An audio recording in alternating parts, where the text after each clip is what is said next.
बिस्मिल्लाहिर्रहमानिर्रहीम, अस्सलाम वालेकुम। वेलकम टू माय चैनल दावत इस्लाम। मैं हूं आपका दोस्त शफकत अली ऑफिशियल। उम्मीद करता हूं कि आप सब लोग ईमान के आला दर्जे पे होंगे। सूरतुल अल-अराफ के आयत नंबर 33 का तर्जुमा, ए मोहम्मद सल्लल्लाहु अलैहि वसल्लम इनसे कहो कि मेरे रब ने जो चीजें हराम की हैं वो तो ये हैं बेशर्मी के काम, ख्वाह खुले हो या छुपे, और गुनाह और हक के खिलाफ ज्यादती, और ये कि अल्लाह के साथ तुम किसी को शरीक करो जिसके लिए उसने कोई सनद नाजिल नहीं की, और ये कि अल्लाह के नाम पर कोई ऐसी बात कहो जिसके मुतल्लिक तुम्हें इल्म ना हो कि वो हकीकत में उसने फरमाई है। सूरतुल अल-अराफ हाशिया नंबर 26 तशरीह के लिए मुलाहिजा हो सूरतुल अल-इनाम हाशिया नंबर 128 था 131।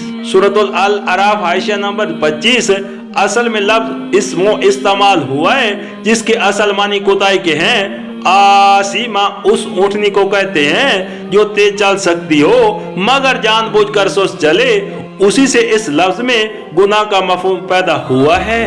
यानी इंसान का अपने रब के एताअत व फरमा बरदारी में कुदरत व इस्तिताअत के बावजूद कुताई करना और उसकी रजा को पहुँचने में जानबूझकर कसूर दिखाना।